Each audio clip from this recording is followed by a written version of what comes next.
Jenuh kamu balik. Orang itu mayang, hanai itu mayang, hanam talah. Yang penting, ya na kandiri orang mati, na mulut. Dah hanai itu mayang, biar hanam talah. Tapi na orang itu mayang limang wate, ya tepat wate, bahkan dengan jamaah menghidupkan profil Nabi, ya perintah Nabi memelihara jenggot. Pakaian mengikuti pakaian Nabi, gara-gara hana kanduri urang mati, gara-gara hana mulut, gara-gara hana bersejuk kaji ke Wahabi kai pegah tethat. Walaupun nak solat limang waktu, tapi yang hana solat limang waktu hana pegah tethat karena hana mulut na kanduri urang mati. Mangkeng kamu balik. Dah lebih penting mulut dengan solat limang waktu. Ya, dah lebih penting kira-kira. Hah? Ada ayat dan hadis yang menyatakan sesat orang yang tidak maulid? Tidak ada. Silahkan buka. Ada ayat dan hadis yang menyatakan sesat orang yang tidak melakukan kenduri orang mati? Tidak ada. Ada dalil ayat Al-Quran dan hadis yang menyatakan sesatnya urang yang hantem berseju? Tidak ada. Tapi orang yang tidak solat bersera ayat dalam Al-Quran. Sangat banyak ayat dalam Al-Quran. Tadi sebagiannya telah kita dengarkan. Hadis-hadis Nabi juga cukup ngeri tadi. Ya, bahkan Nabi memvonis murtad keluar dari Islam orang yang tidak sholat secara totalitas. Jadi mindset ini payah dah fikir-fikir le sebelum tak tubit tu. Karena orang mekai tubit tu aja. Hanya fikir kiban status dalam agama orang tersebut. Ya, setiap ucapan yang kita keluarkan ini kita pertanggungjawabkan di hari kiamat. Mungkin di dunia karena kita punya kekuatan, punya power, punya kekayaan, orang hanya bantah dayung. Tidak berani membantah kita, tidak berani menghukumi kita. Tapi ingat, di hari kiamat akan ada mahkamah. Allah menyatakan, "Ma yalfidhu min qawlin illa ladayhi raqibun atid." Setiap kalimat yang keluar dari mulut setiap orang itu dicatat oleh malaikat dan diminta pertanggungjawaban. Jadi jangan bermudah-mudahan menyesat-nyesatkan orang. Memvonis orang Wahabi begini begitu, hari kiamat semuanya akan kita pertanggungjawabkan, saya dan Anda. Ya. Dan sangat fatal kalau kita memvonis orang sesat, rupanya enggak sesat, pasti kita yang akan sesat. Hadis diriwayatkan oleh Al-Imam Al-Bukhari dari sahabat Abdullah bin Umar radhiyallahu anhu. Nabi bersabda, "Man qala li akhihi ya kafir." Barang siapa yang memvonis saudara muslim, saudaranya yang muslim, solat 5 waktu, bersyahadat 2 syahadat, dia vonis kafir. Kata Nabi, kalau vonis itu benar, maka kalau enggak, dia yang kafir di sisi Allah Subhanahu Wa Taala. Bahaya kan? Salah vonis kan? Ada saudara kita solat 5 waktu, dia bersyahadat 2 syahadat, kita katakan kafir. Kalau tepat, kalau enggak, kata Nabi, haru alaih, maka yang kafir yang menuduh, yang mengucapkan kalimat kafir itu yang akan kafir. Bahaya kan? Memvonis manusia sembarangan. Nabi dalam hadis yang lain, Nabi menyatakan au fasik, atau dia memanggil orang lain fasik. Dia tuduh sesat, dia tuduh pelaku maksiat, dia tuduh kafir. Kalau enggak tepat, maka kalimat tuduhan itu kembali kepada dia.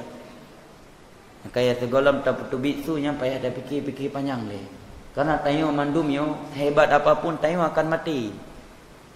Menan meninggai kamerpa ngemukar dan nakir. Sepanjang masa dalam alam barzakh kita mempertanggungjawabkan amalan kita. Kemudian akan ada yaumul mahsyar. Kita akan dihisab. Ya, seluruh ibadah kita, amalan kita ditimbang. Kita diperintah untuk mengambil buku catatan-catatan amalan kita. Kita diberi perintah oleh Allah untuk melintasi sebuah jembatan yang lebih tipis daripada rambut, lebih tajam daripada pedang samurai. Di bawahnya api neraka yang menyala-nyala. Di kondisi yang seperti itu ada orang yang menagih dan menuntut kita di sisi Allah. Ya Allah, long awai pegah Wahabi le fulan. Acina tayang siapakan lui pegah Wahabi long tumayang limang watena. Cuma hana upegah mulut, cuma hana uputiju. Cuma hana upegah kanduri urung mate kai putet long. Subhanallah, kan ngeri. Ya? Ngeri. Oke, sebelum kita ucapkan ucapan, pikir panjang-panjang. Kita akan mati, ingat. Ma yalfidhu min qawlin illa ladayhi raqibun atid. Setiap ucapan yang keluar itu akan dicatat oleh malaikat dan diminta pertanggungjawabannya di hari kiamat. Di dalam sebuah hadis yang diriwayatkan oleh Al-Imam Bukhari dari Abu Hurairah radhiyallahu anhu, Nabi menyatakan ataduruna mal muflis. Kulli nabi purung don nanuturi urang yang ruga, orang yang pailit. Tahukah kalian siapa itu orang yang pailit? Orang yang merugi, orang yang bangkrut. Maka para sahabat menjawab, orang yang bangkrut menurut kami wahai Rasulullah man la dirhamalahu wala dinar, urang yang hana peng. Bunuh kaya tiba-tiba kabeh kekayaannya urang bangkrut menurut kamu. Dinar hana, dirham pi hana, nyang ke urang bangkrut menurut kamu? Jauh para sahabat Nabi. Maka Nabi menjawab, kelanyan orang yang bangkrut. Orang yang bangkrut yang sesungguhnya adalah manja yaumal qiyamah bihasanatin amsali jibal. Nathidro hamba truk bauro kiamat membawa pahala ibadah sebanyak gunung di dunia ini. Saking le ibadah, ahli ibadah solat, puasa sunnah, solat sunnah, haji, umrah.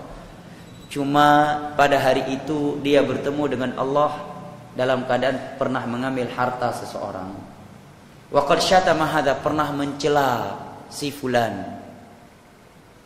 Wa daraba hadza, dan dia pernah memukul si fulan.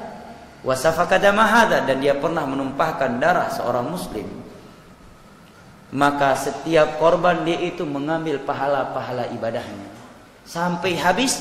Apabila belum mencukupi kezaliman yang telah dia lakukan kepada korbannya, maka dosa-dosa korbannya Allah kumpulkan dan Allah transferkan kepadanya, Allah lemparkan kepadanya. Jadi hana gampang tabtubitu, nah akibat berikutnya. Ya, maka mulailah berpikir dan jernih. Kita kan ada Al-Quran dan hadis, tafsir-tafsir juga ada.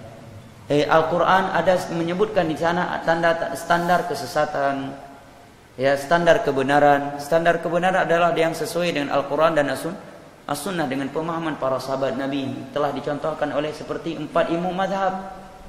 Ya, standar kesesatan Allah terangkan dalam surat Al-Ahzab, "Wa may ya'sillaha wa rasulahu faqad dhalla dhalalan mubina."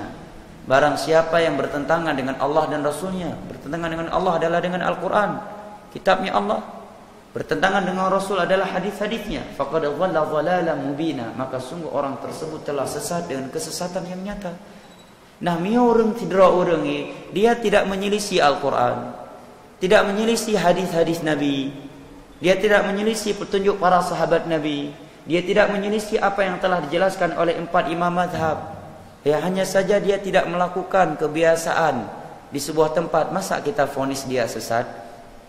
Masa kita vonis dia Wahabi? Siapa yang berani bertanggung jawab di hari kiamat nanti? Kalau kita salah vonis orang sesat, Nabi katakan tadi, tunggu, kalau kita belum taubat, na'udzubillah, kita mati dalam keadaan sesat. Apalagi kalau kita memvonis kafir, kita enggak bertaubat dan tidak minta maaf, kita mati dalam keadaan kafir. Na'udzubillah. Ya, makanya Nabi menyatakan, wa innal 'abda la yatakallamu bi kalimatin la yulqi laha balan yahwi biha fi nari jahannam. Terkadang seorang hamba itu, seorang manusia itu mengeluarkan sebuah kalimat yang tidak dia anggap, yang dia sepelekan, yang tidak dia berikan perhatian. Rupanya gara-gara sebuah kalimat yang keluar dari mulut tersebut, dia terseret ke dalam neraka jahanam. Ya. Maka yang paling penting, fokuskan diri kita sendiri. Sebelum kita menilai orang lain, subuh nampak kau, nyoba pegah pra abah agama kan lagi deh. Subuh aneh dang lom. Tiba dia pegah abah masalah agama deh. Subuh aneh dang lom. Dah baik agama. Sebagai orang yang duduk bawa orang kopi, ge pegah abah tantang nah gemelah betul. Rukuk bajara, tumajuh menjarawi, subuh ana 4. Tapi warung kopi bengah 4 kan. Subuh ana 4. Igu pra abah masalah agama, tantang nah geduk badia 20 tahun tapau. Nyo penyakit di bagian lain. Maka ini perlu kita perhatikan.